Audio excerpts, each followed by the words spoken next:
up for questions. Yeah. Senator Lee, what steps can you take to try and force a trial to take place? And are you already negotiating with Democrats for the process tomorrow to try and come up with an opportunity for you guys to present options in terms of forcing a trial? Yeah, look, we convene at 1 o'clock, whereupon we'll be sworn in to decide the case as deciders of fact and judges of the law in this case. After that, motions will be entertained, and in theory, you can have unlimited motions while you're discussing those. Historically, what's happened is that once we receive the impeachment articles, again, if the case hasn't been rendered moot by vacancy or death, then the Senate negotiates a standing order in order to govern the intricacies of the trial. This is a little bit akin to what happens when you go to a pretrial conference with a judge. You set out the timing for pretrial briefing, and then the timing for the presentation of opening statements, cross-examination of witnesses, and so forth. So that's what we would do. And now, the Democrats, if they choose to take this unfortunate step tomorrow, moving either to table or alternatively to dismiss, they're going to have to make the case of that. But they can't just make it up. They can't just ignore the fact that we have the power to try all impeachments. Anybody want to add to that? Yes, sir. Yeah, in terms of what's acceptable as a trial, that there's in the past been the Senate has had trial committees for judicial impeachments. Would that be something that's an acceptable alternative, or does this need to be the full trial on the floor of the Senate? Yeah, look, I know a number of us would prefer to have a full trial on the floor, but both are acceptable. There have been times, and Senator Cruz and I have both drafted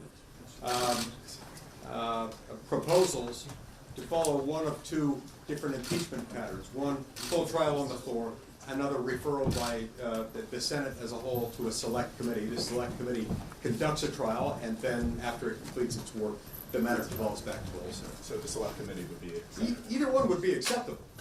Senator, Yeah. I know last week when we were talking here, several of you, Senator Johnson, Senator Lee, talked about the fact that this is a place that functions by unanimous consent, and that if there were no trial, there would be repercussions for that.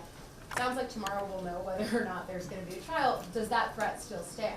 Absolutely. What does that look like then? Well, what it looks like is that instead of the more or less full cooperation that normally pervades this place, as is necessary for it to operate, I mean, I don't know how many unanimous consent requests are made and granted in a particular day, but it's a lot, and some days it's more than others, but the place can't function without that. Last night I forced an additional procedural vote that we wouldn't have otherwise had to take in light of what they were doing. And if they take a weaselly way out of this, if they betray our constitutional obligation to the Senate, I think we have an obligation on our side to make clear that that's not okay, and that doesn't involve simply looking past this as they run roughshod over the Constitution. But like, does that apply to everything that is attempted to be UC'd going forward, or is it sort of like a... Everything should be on the table. This is ridiculous. I mean, just think about, we got families all over this country. They've been devastated over this. And so we should take this very seriously and hold the Senate accountable for not doing their job. This is so simplistic. You have a trial. And so I think all of us should stand up and say, if we're not going to get a trial, then everything's on the table. This is ridiculous. Yeah. What would be an acceptable timeline for a trial? Let's say if there was an agreement to do a trial just tomorrow and it wraps at the end of the day tomorrow. Is that too short? Is there some sort of timeline you're considering that would be worthwhile? You know, I don't think there's any one of us who has identified a certain minimum standard by which a trial would have to occur. For me, at least, you know, I suppose if they had to, they could fit their presentation into a day or two. A lot of that would probably need to be in consultation with the House prosecutors to figure out what they need, but I would be far more comfortable, even if it were a truncated period of a day or two or three or whatever it is, be far more comfortable with that if that means that we ultimately reach a verdict. That is our job, after all. What they're wanting to do is sidestep any verdict, and there's no planet on which that's acceptable. Now remember, as I indicated earlier today, their plan was to table. Table means that you're just setting it aside. You're not speaking as to its validity, vel non, you're just setting it aside saying we're not going to touch it. That isn't a thing. After we talked about that for the last week or so, 2 or 3 weeks. Apparently they're becoming less enamored with that idea. Now they're talking about a motion to dismiss. I don't think they know what that means.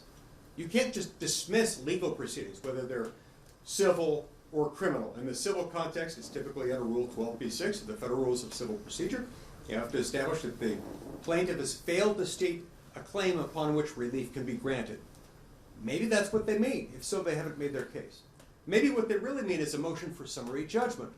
But a motion for summary judgment is taken after you review the discovery materials and you conclude that there are no material disputed facts. There are no genuine issues of material facts that need to be resolved by the finder of fact. That ultimately is the role of the trial. They haven't made that case either.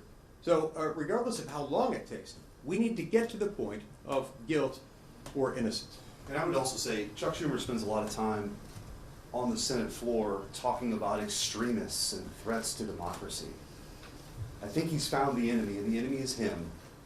Like literally, I don't think we should lose sight of how extreme this really is in our constitutional order. It's never been done. Never. 240 years, never been done. And so not only is he a terrible floor leader, I actually believe that if he moves forward with this, he will go down in history as one of the worst United States senators ever to serve. And by the way, he may regret this a lot sooner than he thinks.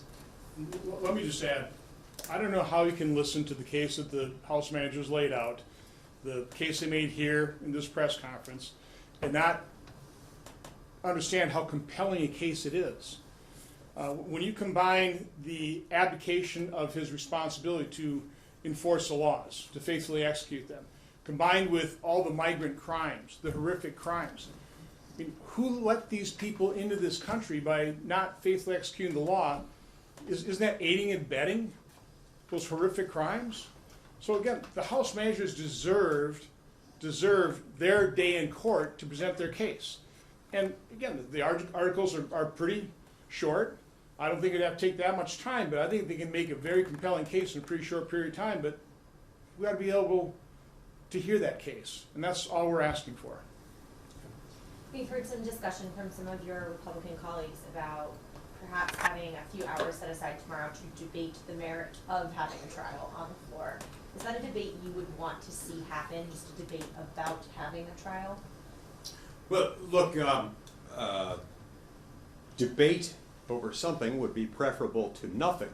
It still doesn't substitute for us doing our jobs, performing our constitutional responsibility under Article 1, Section 3, Clause 6, which says the Senate shall have the power to try all impeachments, not just those impeachments that the majority party feels like addressing, not just those impeachments that the majority party finds it politically expedient to address, but all of them.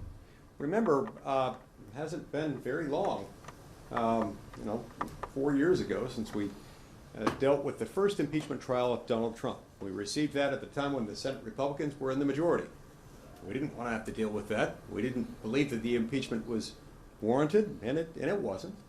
But we held the trial anyway because it was our job to do so. What we're asking here is no less than that. Thank you. Thanks.